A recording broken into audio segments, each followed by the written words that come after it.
Hello and welcome to United Report.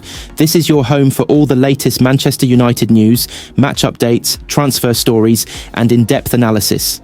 Stay connected and never miss a moment. Subscribe now to stay ahead with everything happening at Old Trafford. Manchester United are set to revamp their squad in the summer, with several players expected to depart when their contracts expire. Christian Eriksen has admitted he is likely to leave Old Trafford at the end of the season, having not had any contact about an extension. I haven't been told anything, and since I haven't, I assume the collaboration will end, he told TV2 recently. That's how I interpret it. Everyone knows my contract is expiring, so I expect there's only one way this will go. I haven't thought much about it. In my mind, I'm prepared to find something new. What that will be, I haven't decided yet. I don't have anything specific that I really want to try, so I'll see what comes along and what fits me and my family. Victor Lindelof has also said no talks have been had about his future and admitted he doesn't know what will happen. Johnny Evans and Tom Heaton are also out of contract in the summer, but a report from the Daily Mail claims that the pair could remain at United as coaches. It is claimed that both Evans and Heaton could follow in the footsteps of Phil Jones, who has been working with the academy players at Carrington since he retired from football in 2024. It's been great with Phil. He is with us weekly, United's under-18s boss Adam Lawrence told the Manchester Evening News of Jones's impact. He spends time with the under-14s and under-18s as well, so he gets to experience like the different age groups of the academy. But for us, he's been great.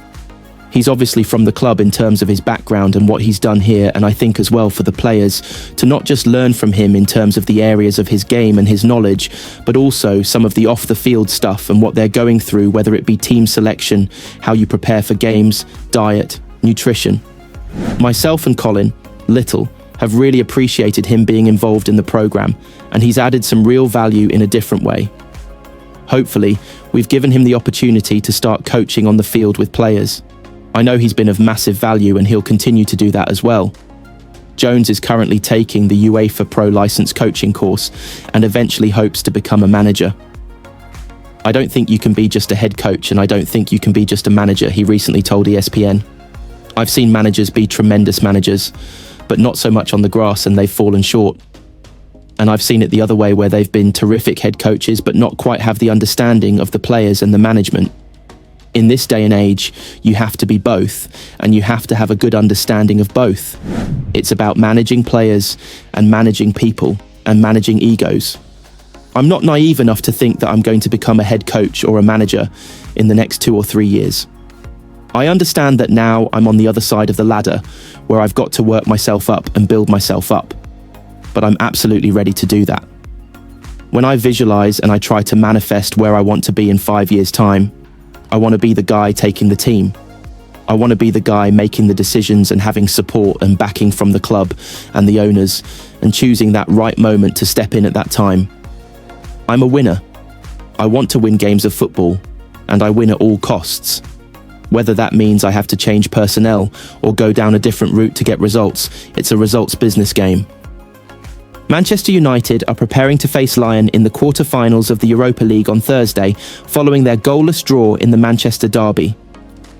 Both sides drew a blank in a disappointing showing at Old Trafford on Sunday, but United still have plenty to play for. With Ruben Amorim'S side sat 13th in the Premier League, their Europa League campaign has taken on even greater significance. If they can get past Lyon and win the semi-final and final of the competition, then a place in next season's Champions League awaits for United. While that is still a tall order for a team who continue to struggle for consistency, it is the only plausible route back into the big time for Amorim. The Portuguese coach has already got one eye on the summer transfer window, where the club are plotting the much-needed major overhaul. A striker is just one of the positions that desperately needs to be addressed, and there is news on that front in the latest headlines from United Report. Ipswich Town. Forward Liam Delap is at the top of Manchester United's transfer wish list this summer, it has been claimed. Delap has scored 12 goals in 30 Premier League matches for the Tractor Boys this season, and their pending relegation to the Championship will trigger a release clause in his contract. The 22-year-old striker will become available for £40 million, and he is the club's #1 target, ahead of Napoli striker Victor Osimhen, Sporting Lisbon's Victor Gyökeres, and Hugo Ekitike of Eintracht Frankfurt. Osimhen is on loan at Galatasaray currently and has just 18 months left on his Napoli deal.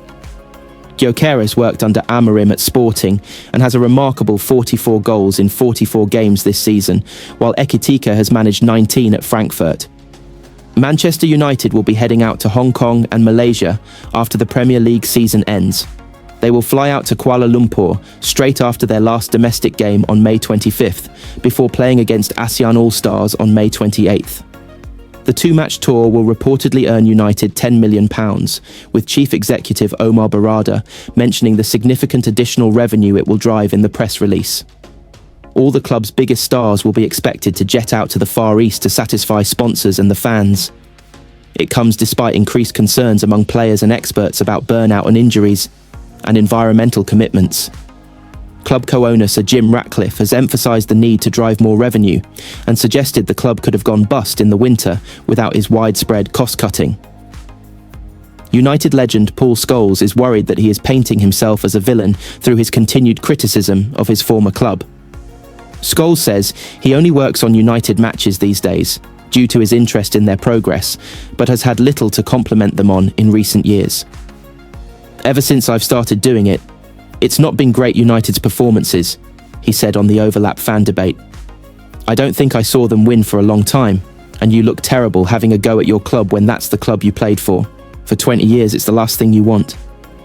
It'd be so easy if you were a Manchester City player for the last 10 years. Where we are now, it makes you look like a bit of a villain."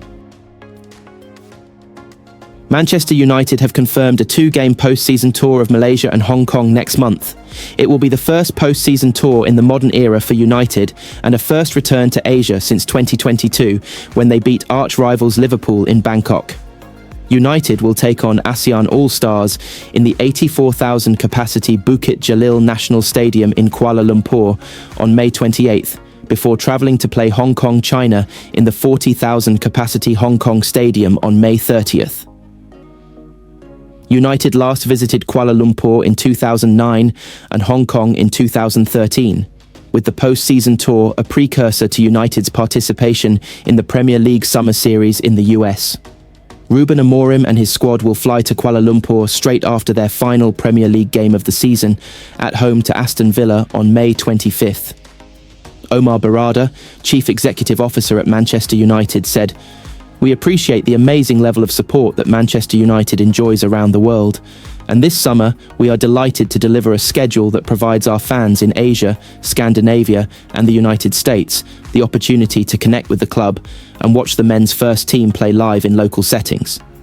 Importantly, tour fixtures drive significant additional revenue which help make the club stronger, allowing us to keep investing in success on the pitch. They also create unique opportunities for us to collaborate with our valued commercial partners and to deepen relationships with our fans in regions such as Asia and the US."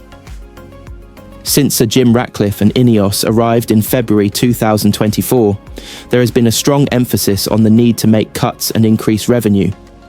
Ratcliffe recently claimed that without the cost-cutting measures he implemented, the club would have run out of cash by the end of 2025. High workload of the modern player.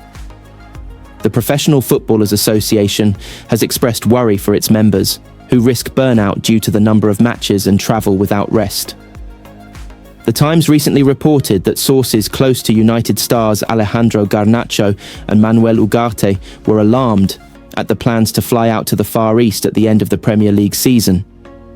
That is because the duo are hoping to represent Argentina and Uruguay in World Cup qualifiers shortly after playing for United in Malaysia and Hong Kong, creating grueling 75,000-mile schedules. Later in the summer, United will play Leeds in Stockholm on July 19th and then head to the United States, where they will participate in the Premier League Summer Series, which begins on July 26th. Ruben Amorim'S team are due to play West Ham and Bournemouth before their final game against Everton on August 3rd. Those games will take place in New Jersey, Chicago and Atlanta, not long before the 2025/26 Premier League season kicks off again on August 16th.